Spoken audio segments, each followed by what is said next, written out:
Hey everybody, Mark Agnesi here in the back room of Norman's Rare Guitars. Welcome back to another episode of Guitar of the Day. Woo! Yeah. Thanks. Please, people in the cheap seats. No, thanks for coming out, guys. Appreciate it. Let's see. The Gear Fest has just continued here. Stuff going out the door. It's been pretty nuts. I'm trying to think what Guitar of the Day guitars were in that mix. That left today that we did. There was the 61 ES125 TDC, when we did the George Thorogood episode on. That one's gone. And then there was a blonde 175 that was just stupid clean, 1P90. I think it did right before Christmas. That one's gone too. Two more of the Guitar of the Day guitars that bit the dust. What did you think of the Epi Gibby yesterday? It's pretty Giving good. you hashtag Epi Gibby goals. I got some more Epi Gibby love for you guys today. It's like my favorite model, flat top of all times, and from just the killer era. You guys are going to thoroughly enjoy this. I know I say that a lot, but you guys are going to thoroughly enjoy this. Come on back. This one, again, 1961. This is an original Epiphone FT-110 Frontier. Original Sunburst finish with short headstock and script logo. Ooh. God. Look at Yeah. that. Now, you're saying to yourself, Mark, didn't the Frontier have that really bitchin' pickguard with the cactuses and the rope on it? Answer, yes, it did. But that was a little bit later. So let's talk about the Frontiers. I mean, we've been talking about Epiphone a lot, so for those of you who don't watch every day, shame on you. You missed out on a lot of information that you should have caught up on. But just real quickly, Epiphone and Gibson were separate companies all through the 30s, 40s, and even the early part of the 50s. 57, Gibson purchases Epiphone and starts making guitars, Epiphone's guitars in Kalamazoo, where Gibson was made. Almost all the Epiphone models have a Gibson equivalent. You know, there's almost a one-for-one. They have just different names, slightly different features. This is the Frontier FT-110, FT for flat top. Makes sense, right? So this would be kind of the earliest version. This is going to go, I think, 58 or 9. It might not have been first year. I think 59 was the first year of these. Through 61, we'll have this aesthetic. So we have the shorter 3-on-a-side headstock with the inlaid Epiphone script logo. We have just the simple teardrop-shaped guard. And the big difference on these, really, is we have a fixed bridge. Okay. Once you get into 62, we start to get the Frontiers that we're more commonly used to seeing, which has that big inlaid pick guard with the cactuses and the rope and the lassos and all that Western stuff. I posted a great picture today on my Instagram page, at Mark Agnesi, of Mick Taylor with the rest of the Stones and some naked chick sitting in front of him up in Laurel Canyon. He had a Sunburst Frontier with the cactus and rope. That's a little bit later. The other thing you see on the cactus and rope guard ones, which differentiate it from this, is the bridge. So like Gibson did on the J45s and J50s and Hummingbirds and all that stuff, once you get into the 60s, we start to see that adjustable saddle bridge. So only these earliest ones will have the just standard fixed saddle, which, well, debatable which tone you like better, but most people tend to prefer a fixed saddle. Nothing wrong with the adjustable saddle 60s guitars. They sound like a lot of the records you hear, because a lot of the great records were cut with those guitars, but they have a different attack to them. It's a real clicky, percussive attack, which sounds cool on certain things and makes a lot of those records. But the fixed saddle is just a little bit drier, more of the what you would just, you know, think of just the great country and Western strummer tone, you know. The other thing you'll start to see on the later ones, the headstock will start to go long. Once you get into like 63, you get that elongated kind of tapered headstock. Still wide nut to 65, just like Gibson. Their nut width shrinks by 1/8 of an inch once you get in mid-60s out. Now, in terms of its affiliation with Gibson, the Gibson kind of equivalent of the Dove would be, of the Frontier would be the Gibson Dove.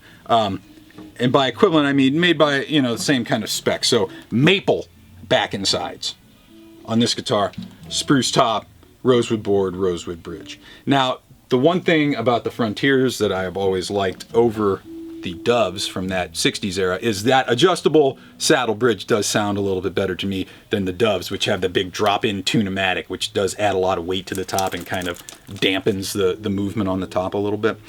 So I do prefer the adjustable saddle. I really prefer the fixed saddle on this guy. The other thing that's cool about the Epis is the scale length. So these are 25.5-inch scale length. And again, scale length, we're talking from nut to saddle. The length of the string is between the 2 points. Gibson's, like a Dove, would be 24 3/4. So we have an extra 3/4 of an inch of length here, which means that string gets pulled a little bit longer, which means there's a little bit more tension on the strings, and there's a little bit more crack when you hit them, and they tend to have a little bit more volume as well.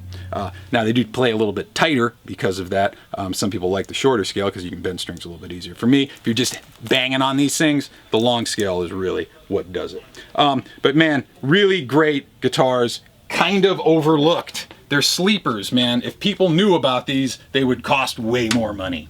But I think there's still that stigma that you see Epiphone on the headstock and you go, it's cheap import garbage. It's like, nah. You know, like I was saying, 58 to 1970, Gibson and Epiphone, same ownership, same parts, same factory, roughly the same models. Once you get into 1970 and onward, that's when Epiphone goes overseas and starts to become this import subsidiary of Gibson. At that point, they were both just rival brands that kind of merged and started making similar product lineups. Man, I can't wait to bring this out to the couch. I love these things. Let's go bang on it real hard with a pick. We'll do some fingerstyle stuff on it. See what that maple does on that dreadnought sound. Really love me a maple back dreadnought. Let's go out to the couch. Hit this thing. Tickling? We'll tickle. We'll hit it. Yes. Tickle it. All right, we're out front. We have the 1961 Epiphone FT-110 Frontier. Original Sunburst finish. We got it capoed up. We're going to start with the pick here first. We're going to switch to the fingers just a little bit. Let's hear what it sounds like when we give it a strum.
Cool, let's ditch the flat pick, we'll ditch the capo as well.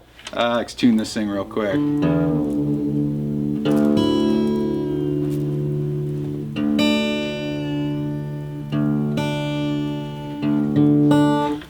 see what this thing can do with the fingers here.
There you have it, man, from 1961. Original Epiphone FT-110 Frontier. Original Sunburst finish, spruce top, maple back and sides. Rosewood board and bridge. This one still has the short, squatty, 3-on-a-side headstock with the Epiphone script logo. Still has the fixed bridge. It's the early one, and it's the good one too, man. This is a pretty killer guitar right here. There's your Flat Top Friday for this week. Follow me on Instagram at Mark Agnesi. Follow the store at Norman's Rare Guitars. And check this and the rest of these guitars out online at normansrareguitars.com. We got one final guitar of the day for the week coming at you guys tomorrow. Come back and join us again around 6 o'clock Pacific time tomorrow for your final guitar of the day of the week. Till then, have a great night, and we'll see you tomorrow. Peace. Bye.